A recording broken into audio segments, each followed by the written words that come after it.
Hi guys, you're watching Be the Change with Tiffany Lewis, Tuesday, July 25th at 7 o'clock p.m. Our special guest this evening, his name is Johnny Walker. He also goes by the former Johnny Walker Experience. He's a former Prince dancer. He's worked with a lot of major labels, a lot of major companies, and I'm going to let him explain to you how he got that name and what makes him so experienced to talk about what we're going to be discussing tonight. In part, we're going to be talking about and discussing the very recent suicide of lead singer Chester Bennington of Linkin Park. And I hope you all know that he was really good friends with Chris Cornell, who ironically took his own life 1 year ago on the very same day that lead singer of Linkin Park took his own life earlier this week. And now they're actually going to be buried next to each other at Hollywood Forever Cemetery. So obviously Chester Bennington had a lot of hurt and pain and struggling that he was going through since his best friend took his own life by the hand of suicide. I'm going to read you a poem that he wrote to Chris Cornell and posted for him on Facebook the day after he took his own life. This poem was just released today. And remember that Chester sang at Chris Cornell's funeral, and ever since then he can't even get through some of his songs without getting all choked up. So here's the poem. Dear Chris, I dreamt about the Beatles last night. I woke up with a raccoon playing in my head and a concerned look on my wife's face. She told me my friend had just passed away. Thoughts of you flooded my mind and I wept. I'm still weeping with sadness as well as gratitude for having shared some very special moments with you and your beautiful family. You have inspired me in many ways you could have never known.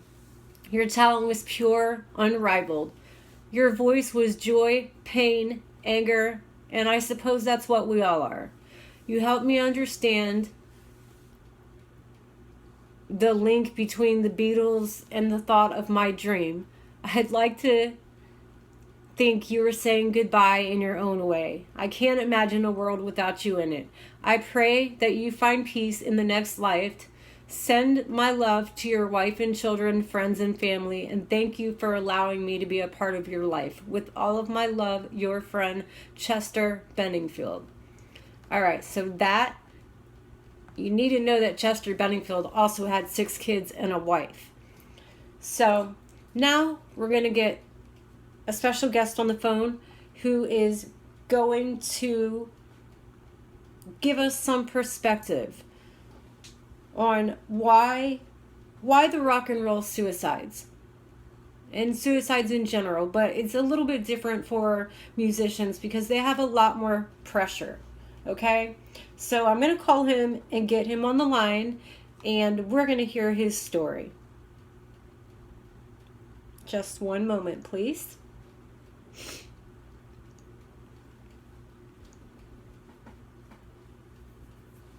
I'm going to put him on speaker so we can hear him. Make sure the volume's all the way turned up.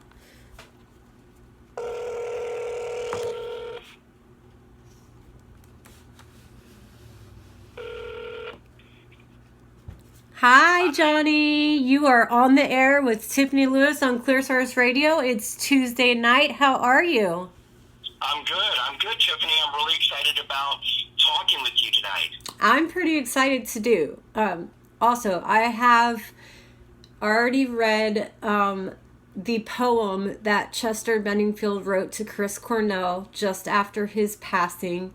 And I've already explained to our listeners that he took his own life 1 year to the date of his best friend Chris Cornell, and now they're going to be buried together at the same cemetery in Hollywood. So, tell us who you are and give us some insight. Well, my name is Jonathan Walker. I go by Johnny Walker. Also, the Johnny Walker Experience. I know. And, can you hear me? I can hear you. I'm turning my volume all the way up if you'll do the same. Alright. There we go. Fantastic. Let's do that. Let's turn this fan off so everybody can hear as well. That's totally fine. I've got a fan on too. Hold on. So,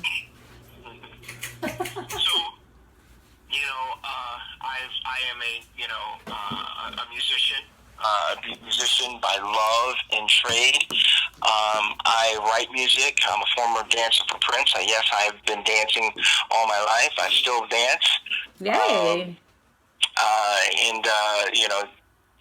Tap, ballet, lyrical, and jazz, hip hop, all the above. This is what I've done most of my life. Okay. It actually preserved me in a lot of instances. But music has been my main theme throughout my life. I've always been a singer and a songwriter since I was a young kid. You've always known your destiny. That's wonderful. Yeah. Good. I love it. Mm-hmm. I do too. All right, tell us how you got this nickname, the former Johnny Walker Experience. Well, it's not the former Johnny Walker Experience. It's the Johnny Walker Experience. I'm basically... Oh, I'm sorry. The Johnny Walker Experience was given to me by a group of friends of mine when I was just sitting around writing songs for them, just, not really doing much with my music per se, but just the fact that I was just going through the motions of something that I always loved to do. And right. so I would say, hey, you guys, a specific situation would come up, and the next day I would come and I'd say, hey, I wrote a song about your situation. I hope it helps you. Okay. So I would do that on several different occasions, and people would say, man, you are just like, you got so many experiences in your life. You have so much wisdom in your life. You're just like, we're going to start calling you X for the experience. So that's how it's stuck. So it's stuck that way. Okay. It really has nothing to do with the Jimi Hendrix experience. I do love Jimi Hendrix. I know a few of his songs, but I'm not like some Jimi Hendrix, take off or anything like that. It's basically the fact that I've had experiences in my life. I've done a lot of things in my life. I've been pretty blessed in that regard. And my friend said, man, you are full of experience. You are the experience. That's and so awesome. That's how it kind of started. And then everybody calls me the Johnny Walker Experience. All right. Thank you for sharing that with us. Mm-hmm. All right.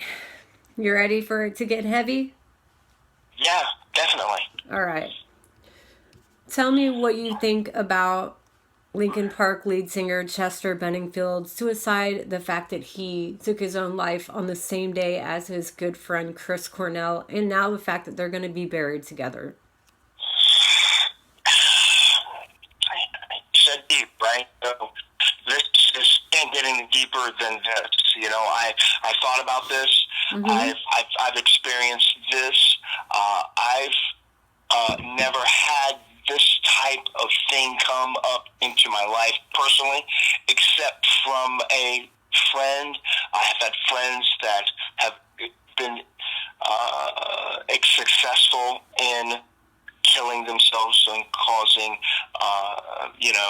committing suicide, making the wrong decisions to do that, not clearly thinking about the options that are available to those who are going through despair, those who are going through a time and a season in their life where they think that everything is converging all into this one point where they themselves have to make the decision to end it all.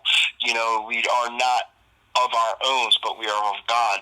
And so I believe that, the situation, as grave as it is something that can be rectified. It is something that can be solidified. It's something that can come, that's where the communities can come together and discuss before it happens, instead of dealing with the aftermath, instead of having to go through this type of pain and turmoil throughout families, throughout communities and jobs, and from the young and from the young and to the old. I mean, there is nothing that something like this cannot touch.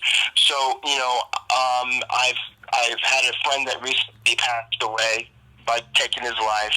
I tried to reach out to him. It was very close to my house. He was at the hospital around the corner. Some friends of mine had kept calling me. I kept trying to get a hold of him, but his phone never worked. But the fact is that there was so much going on in his life. I remember him mentioning it, but I don't think I really put two and two together. Right. Like a lot of us, we tend to not believe the person when they say they'll do that, because we can't fathom the idea of another human being taking their own life, because we are hardwired, we are engineered for self-preservation. So it's tough to kind of get an idea or visual of another person doing that.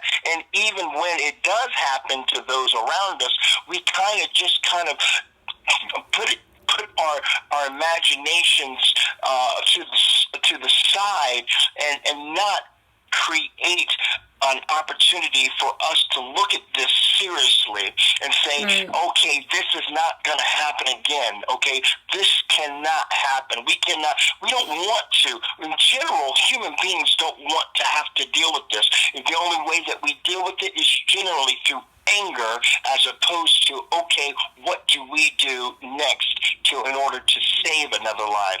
To prevent it. Right. Right, to prevent it. So generally what happens is that, I know that there are a lot of people out there that are depressed. I know that we live in a time where things are uncertain. I know that we all live in the wake of tumultuous wars in communities breaking down, racial barriers breaking down, lives are being destroyed. But yet there is something that should tell each person that there's something greater within themselves. We all have the propensity to know that God is in control, that God is here to help us. Suicide is nothing new. Suicide and taking one's life is nothing new. It dates way back into the biblical times, where King Saul gave up his life. He thrust himself on his sword, and his armor made the same thing when they lost their battle. When Jonas was going through his issues, he wanted to die. When King Solomon was going through fighting the Philistines, he was going through some issues and despair. I mean, and of course we know the most notable one, which was Judas Iscariot, who actually walked with Christ, but yet didn't really know him. But I believe that God is working in the lives of a lot of people today. He's helping people who have gone through these things, touching the lives of those who have gone through this, and he's using that for his glory. Yeah. But at the same time, we have to remember that, I understand that you have some great young listeners out there, but maybe somebody is out there that doesn't really know God, or doesn't really know that there is another opportunity. There is another opportunity around the corner, that they don't have to stop right here at the sidewalk before they meet the road, because the road is going to lead them to a greater place. There's something there in their lives that is telling them, hey, I can't do this anymore. But I'm telling you right now today that there is a way out. There's always an opportunity. There's always a way out. There's always someone who's willing to listen to your situation, your particular situation. Again, I have never even thought about wanting to take my own life, but I have been in your place. I have been in that place of depression. I have been in that place of financial despair. I have been around friends who have taken their lives. I have been around families who have been destroyed by financial ruin. But even though all that has happened, there is a way out. It doesn't matter if you're young or if you're old. It doesn't matter if you are a rising star or a singer who's been around for 20 years, like Chester and like Chester Bennington and Linkin Park and Chris Cornell of Soundgarden. Right. I remember when I was in high school listening to these guys, and I love the song, you know, Black Hole Sun, won't you come? You know, listening to his voice was the most amazing sound that I loved to hear, you know, and I took that and I said, I like to listen to that. I'd like to be like that. I'd like to sound like that. There's a lot of people out there who follow these musicians, but they don't really understand what these musicians are going through. And but the pressure. Yes. They don't understand the pressure that these Hollywood musicians have to actually go through in order to thrive. They don't understand that these contracts prevent them. And it's no surprise that they want to end their own lives. I mean, a lot of musicians and artists will tell you jokingly that they've sold their soul to the devil. And then what happens? You know, they get locked into these contracts, but I mean, that aside, they don't all say that, but a lot of them joke and they say that. Like they wish they had never done it. Yeah. And I listen to people say that they sold their soul to the devil, but I venture to say that you don't even own your soul in order to sell it. Because your soul is owned by God. Again, I started this whole conversation with that fact that we are not of our own, but that we are of God's. So there are these misconceptions and these ideas that people spin around. I love those. Greatly because of media and the misdirection of things that are happening in music communities and misdirection that are happening in churches and misdirections that are happening in just small rural areas and big cities around the world. Yeah. People don't understand that this world was not created by a man. It was created by our Heavenly Father. And that we are not of our own, but we are of His. And therefore, there is something. We all have a like-mindedness. We all have the propensity to understand that God is in control, that God wants us to live a life that's prosperous. You know, Jeremiah 29:11 says that, for I know the plans that I have for you, plans to prosper and not to harm you. You know, God doesn't want us to be harmed. God does not want us to go through this pain, but I know He says that within your pain and in your despair, I will turn things all around for those who are called to His purpose, for His glory. You can turn these things around. So there are ways of getting out. Maybe you say you don't believe in God. I can't understand that because I believe in God, but I understand that there's a way. I understand that there is some who just don't have that. And there's some who are different faiths, and I'm not going to talk bad or ill or different about anybody's faith. But what I am here to say is that you're still not, even in your faith, you're still not of your own. You know, there are so many people in this world that are hurting. Yep. But suicide is definitely not the way to go, because, you leave in the wake a trail of emotional destruction that can last for generations. Yeah. That can last for generations. Your decision to take your life will not last for a moment. It won't last for a week or through your funeral or through the time of mourning, but it can last for years, tens, and maybe hundreds of years, if not generations. Well, yes, and it gets passed down. Like if a parent commits suicide, it gets passed down. But, people need to understand, whether it's faith-based or not, they need to understand options. And that is literally why Pens for Pals exists. We're here to give them options. You know, for free. We're not going to put somebody on hold or put them through to an automated system or tell them they have to wait for some appointment 6 weeks from now. And if somebody reaches out, you have to act on it right then. And that's exactly why we exist. So what do you think are some options? I think that the organization that you had just mentioned is a fantastic organization, and I know that you guys have really worked hard for developing that and being a resource for those who are feeling as though that this is the moment, that this is the time that they need to make the decision. I'm sorry, the call got disconnected. We are going to try that again, and that's no problem. Nothing new on Be the Change.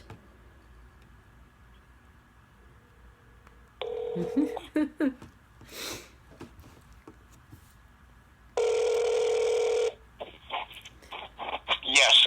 Did we get disconnected? It's fine. Just let's keep going where we were. Okay. And again, there are some options that that people can make, that as long as they say to themselves, and maybe you don't have the strength to say, oh, okay, I'm going to pick up the phone to do this. But what I'm saying is that somebody maybe you know somebody who is going through depression, who has spoken. Exactly.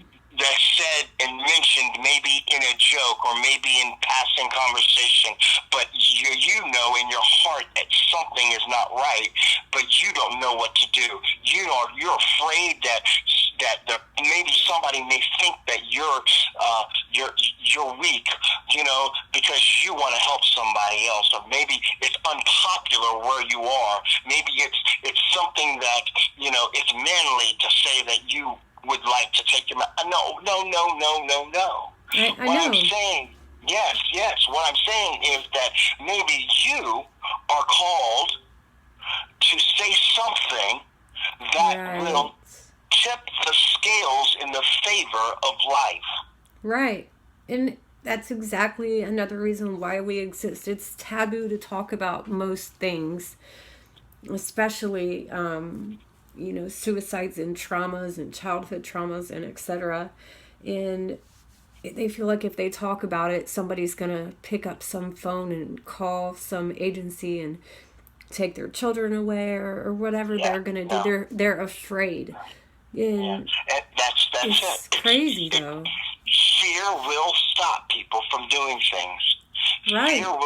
Fear, and this isn't that type of fear of the reverence of God, but this is fear that comes from the devil, who society allows you to feel the fear, right? That you're not made to go through. You're made to go through life. You're made to go through life and be prosperous. You're not made to fail or to be harmed. So just remember that you are created, wonderfully and beautifully created in the image of God. Yeah. So if you speak these things that are not as though they were, God is going to honor them. So then you got to start speaking blessings over people's lives. You got to start speaking blessings over your own life. Maybe, okay, well, Johnny, maybe people are saying, Johnny, I don't know this guy that you're talking about. Right. I don't know what you're talking about. I'm not like you, Johnny. Well, I wasn't like me in the beginning at all either. There has to go. People go through changes in their lives. People go through trials and tribulations. The Bible says that we were made to suffer, but not that kind of suffering that comes to despair and enough to end our lives. Even though God understands it, that's not what we are created to do. We are stronger than that. God said that in our weakness, His strength will be made perfect. Yeah. Okay, let me take you off of God for a minute, because we don't know who our listeners are, and we can't have this whole interview be about God. I need to talk about real options, some of the things that you and I talked about a little while ago, some healthy options and real opinions as to why rock and roll and Hollywood and obviously all people do it for the same, 20 different reasons. But let's take it away from spirituality real quick and let's talk about how to help prevent suicide and why they do it. Why do they take their own life? Tell me what you told me earlier about how they feel that it's the only option.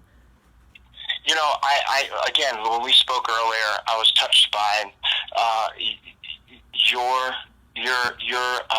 idea of doing this for people, and I thought to myself, how many lives can we touch today? Exactly. Just simply by giving some great information out. Exactly. By simply saying that there are some people who care. That maybe somebody needs to listen to our voice, Tiffany. Maybe somebody needs to understand that, if you're in the music industry and you're going through these issues with your contracts and your managers and not touring, I get it. I know how tough it is out there. Maybe you're a musician who's thinking about committing a suicide. Maybe your mother or father is thinking about committing suicide. Right. Maybe you're a young teenager in high school going through peer pressure or being bullied. That's thinking about committing suicide. But Tiffany, you are right. There are resources, that are out there that people can call and talk to. You can go to your local pastor. You can go to your hotline. You can go to your organization. There are millions of ways. It's easy for people to Google something, how to eat, or a recipe, and it's also just as easy to Google, how do I get out of my situation? What is it about my situation that I need to know? It's all about getting information in you. And communication. It's about speaking about it. Speaking about it, yes. Right. We live in a world where it's considered taboo to speak about these things. And people need to wake up. And they need to speak up. And they need to stop holding it inside. It needs to be okay to be talked about before it leads to ending our lives by the hand of suicide. That's right. Do you agree? I agree. Because not only is it such a hurtful thing, but, people don't really get what they could do if they got the resources, if they spoke up. See, you're alive now because you're hearing this broadcast on this radio station. That's right. You're alive now because you can understand and you're being touched, or maybe you're rolling your eyes, but something inside of you is saying, wow, this is dead on. Wow, look what they're doing. Yeah. They're taking their time in their lives to talk about, media will talk about this death and they'll sensationalize it, but we're talking about life. Yeah, media didn't go into very much detail on the fact that lead singer of Linkin Park carried this hurt around and pain for a year and then literally killed himself on the same day a year later.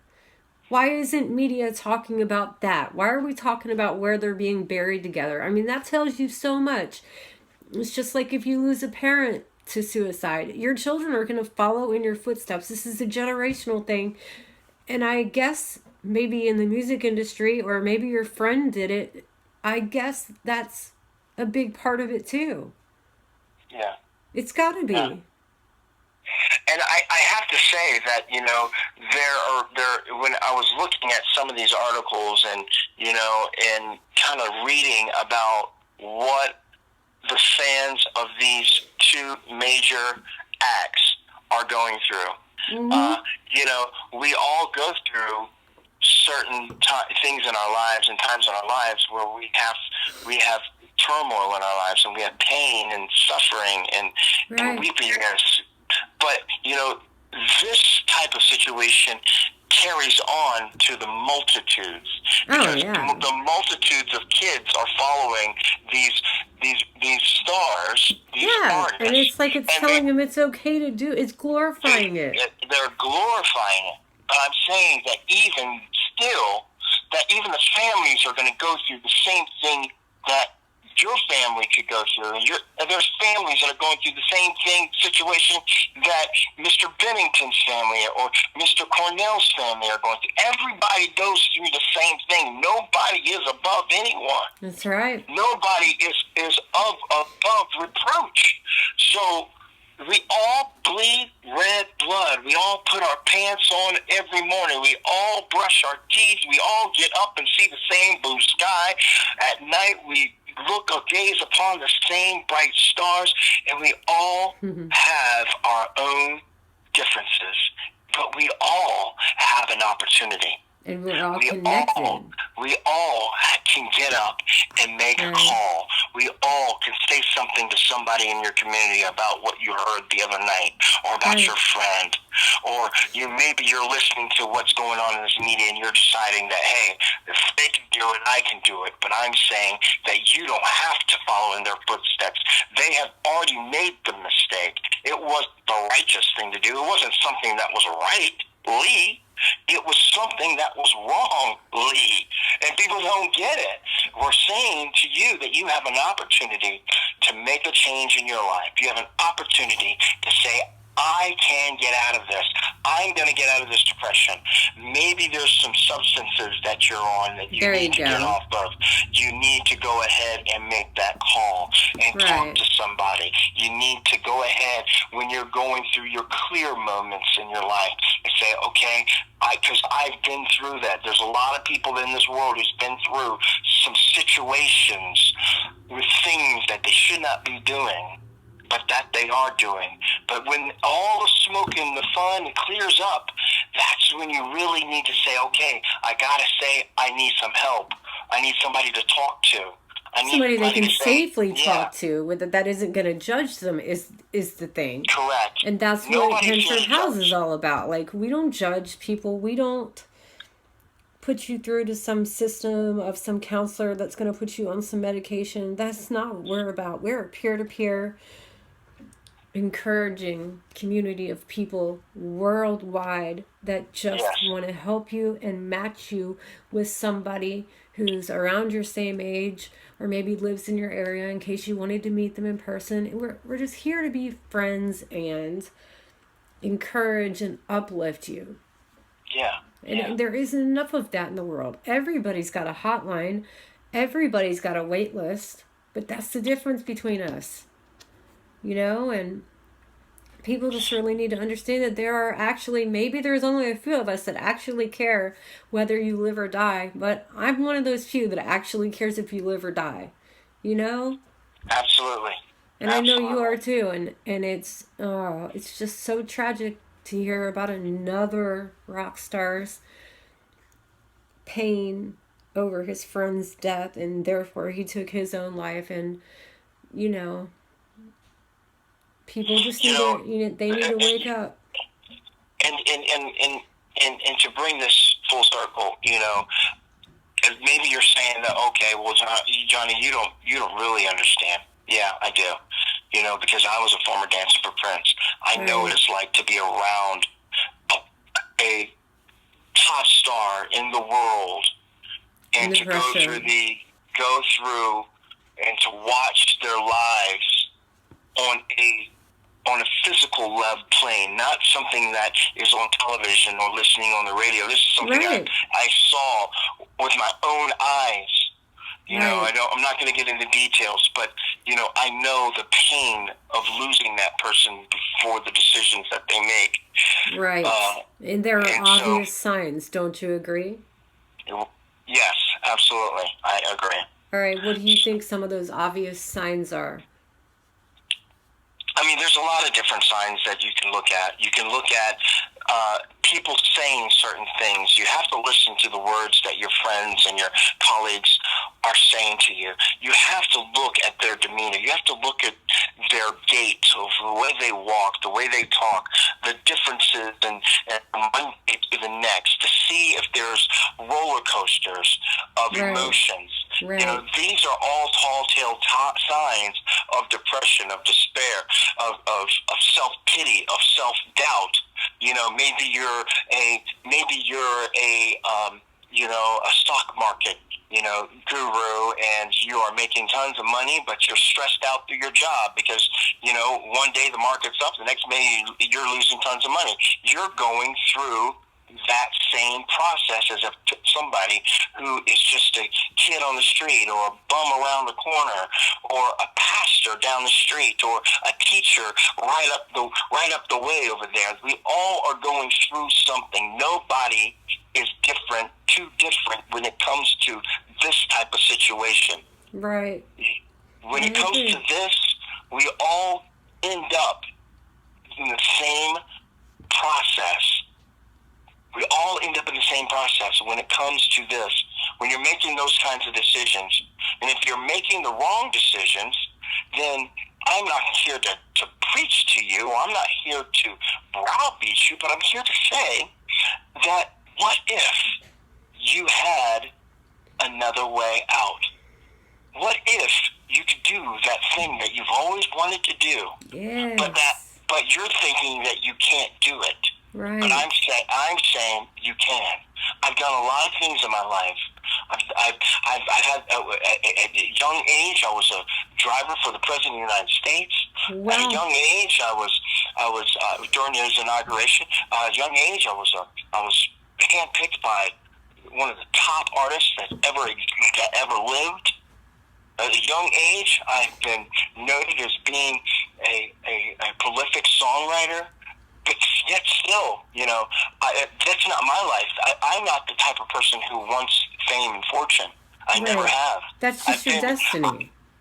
It's just been my destiny to be around these people, to learn from them, and I often think that I'm learning it to gain these experiences to help other people. Right. Because even if you listen to my music, you'll hear it in my songwriting. Well, I hope that we'll get to hear some of your music. If you'll send that to me in an email or a private message. Yes, that'd be great. I would be happy to hear it, play it, and read the lyrics of it. Some of the other things we're going to do on the show tonight are going to read some poems and some lyrics of what it feels like to be going through those suicidal last few days and weeks. I wrote a song called Safe Again. That song was, I wrote it about an experience that I saw with my own eyes and tried to live it through the third person. It was about domestic violence, and the end result was suicidal thoughts, based on the abuse that this person was going through. So there's a song I wrote called Safe Again. You can find it on reverbnation.com/The Johnny Walker Experience. Very nice. But there's some other situations. It's not just about the rock stars, the rock stars, but there's just more out there. There's more different people. Maybe people listening and say, well, okay, I get the whole rock star thing. Oh, it happens all the time. It doesn't. It shouldn't be happening all the time. That's the point. It should not be happening. These stars should still be here today. We should be talking about their successes, except we're talking about their failures. And that complete failure, there was an abrupt failure.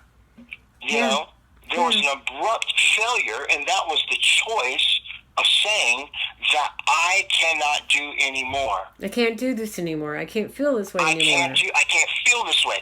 That's what the end result is. Yeah, they're thinking that they're not going to... they understand they're going to hurt their family and friends by doing it, but they feel like they're going to save them pain in the long run by going ahead and taking their own life. That is a proven fact. Their whole family and everybody will be better off without them if they take their own life. You know how many people have said that right before? It's how they really feel. They'd be better off dead. Word for word, quote for quote. That's how they feel. Right. So absolutely. We've got to give them options. We need to give them ways to express themselves and make it safe to talk about these things. Because tonight's show just isn't about rock stars. It's just another tragic episode of why couldn't we help that person? Right. Right. But I thank you so much for your time and your thoughts and everything that you've spoken with us about tonight? Absolutely, Tiffany. Thank you so much for. Okay, so that was Johnny Walker, and now I want you to hear a couple of poems that I have for you. I'm going to read you a couple, and I'm going to play them so that you can hear them. This poem was sent to me today by a lady named Melody Eldridge. It was sent to me on Facebook. I always post on Facebook that if you have a poem or a song that you would like me to read online on Clearsource Radio on Tuesdays at 7 p.m., send me those poems. I'm not hard to find on Facebook. You could do Clearsource Radio or Pens for Pals organization or Tiffany Lewis Castillo. I'm not hard to find. Send it to Clearsource Radio. Send it to my email, pensforpals@icloud.com. Send me your poems. Send me your message so that we can use it to help others. So Melody says, once he and I were to be married. Once he fell ill. Once he and I lived in the hospital. Once I kissed him for the last time. Once I felt his last breath on my cheek. Once he died in my arms. Once I had to bury my first love at 24 years old. And one day I will see him again. That's tonight's poem number 1. Real quick, I want to tell you about Hope Box. Pens for Pals is a nonprofit organization. We have a lot of different programs. Our newest program is called Hope Box. So if you'll go to shophopebox.org, instead of giving flowers, give a Hope Box. It's filled with all the same things, except way more personal. We've got your favorite colors, your favorite books, your favorite songs, your favorite lyrics, designs. Each box is handmade and filled with luxury, all natural, hypoallergenic soaps and journals and socks to keep your feet warm. We have specific Hope Boxes for those that are depressed, those that are going through college exams, those that are going through chemo treatment. We have one called Kicking Chemo's Bucket, and it's for children. It's so cute. It's a little pink bucket that's got a soft blanket in it, a teddy bear, an outfit. So this is for everyone of every age. I want to tell you about shophopebox.org because 100% of the proceeds of these Hope Boxes, they go to granting one final last wish to someone, to a loved one, or to someone on our list that is terminally ill. Or maybe they're really, really sick and we want to grant them a last wish. Those of you who know my story know that I am all about granting a last wish to somebody. So, shophopebox.org. Don't get flowers because flowers don't last. Personalize, customize a handmade box. We'll draw all over it. We'll put pictures in it and photo albums and homemade cookies, handmade cookies that I'll make you and put in these boxes. And every single box comes with a letter that is handwritten by me and or one of my volunteers, or can be signed by you or an angel. It's whatever you want us to sign it. If you decide you want one of our volunteers to send and sign the letter, then it's going to have their name and address on it so that that person can write back and we can help them long term with an ongoing support system. So it's more than just a box full of really beautiful luxury items and gifts, and more than just personalize and customize for you, but for the same price as flowers, you might as well give your loved ones something that they, something that will last forever. And if they want ongoing support, we'll give them ongoing support. And at the same time, we're granting final wishes to those that are sick, terminally ill, or have been diagnosed with cancer. They want to go to Disneyland, we're going to pay for them to go to Disneyland off the profits of the Hope Boxes. So there's that. I've read you Melody's poem. We've had a nice conversation with Johnny Walker. We've had a long conversation about Linkin Park, Chester Bennington, and Chris Cornell. A couple more poems that I would like to get in there tonight. But before I do that, I need you to know that you can go into Clearsource Radio's Facebook page and you'll find all the links of everything that we talked about tonight in the posts that I made, just in case you weren't able to write these down. But pensforpals@icloud.com is how you get a hold of me for whatever you need, whatever you want. Reach out. I'm here for you. I have hundreds, if not thousands, of volunteers all over the world. And back to the Hope Boxes for a minute, they're delivered in person by our volunteers.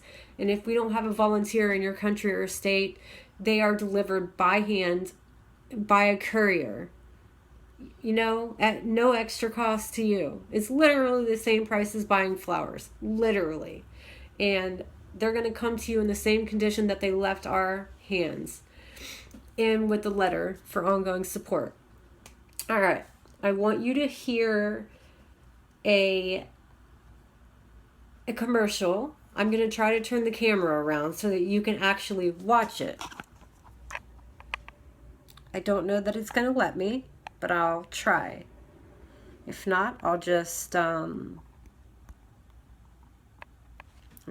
it around the other way. See if you can see this commercial.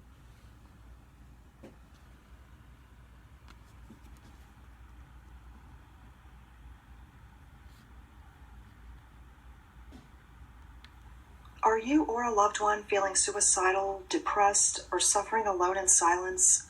Do you feel like no one will listen to you or help you? Let us help you get the support you deserve today. Help is just a click away.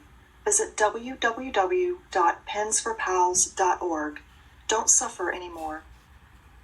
Okay, so that's our newest commercial. I really wanted to share that with you. I wanted to play it a couple times during this show, but I wanted you to see it yourself. Pens for Pals has also been all over the news and the media this week. We've had lots of interviews, lots of photo shoots, because what we're offering you is hope, and what we're offering you is something that none of the other nonprofits offer you. Again, there's no wait list. You send me an email, pensforpals@icloud.com, or get onto the website, pensforpals.org, or get onto the other website, shophopebox.org. It's so easy to send an email. Just reach out, say, look, you know, myself or my daughter is struggling and we really need your help, and we're going to help you. Within 3 days, you're going to receive a letter from us. We're not going to judge you. We're just going to match you peer-to-peer with somebody who's lived through it. Someone just like me. And usually I always write the first letter anyways. And I'm talking to you from experience. I'm speaking to you because I've lived through it. I've lost so many people to suicide. I'm a survivor of suicide. The list goes on and on and on and on and on. So it's not like I'm just saying, I hear you or I understand. I literally understand. You know, I really do. And I need y'all to know that about me. The last little bit I'm going to read you is something that was published in an article this week in a Austin Woman magazine / Letters of Hope. You can read all about it. I've also posted it on Clearsource Radio. Tiffany Lewis and her Pens for Pals volunteers are taking a stand against bullying and suicide by sending handwritten letters of hope and encouragement. Tiffany Lewis puts pens to paper by tracing the words, "I'm here for you, you're so strong," in bright colors, bright stickers, decorating them in glitter, drawings, sometimes signing her name and sometimes leaving them anonymous. Lewis doesn't know anything about the person she is writing to, but she knows that they are in need of encouragement, positive words that fill the envelope. Now, that's all I'm going to read you. The article is really long. atxwoman.com/letters of hope if you want to read it for yourself. There's a news article that I've also posted on Clearsource Radio's Facebook page. So go to Facebook, type in Clearsource Radio, and you'll see everything, including pictures of the Hope Boxes that I'm talking about this evening. I hope you guys have a wonderful night. Thank you again, and Johnny, for the interview. And I'll see you again next Tuesday at 7 p.m. Central Standard Time. Good night.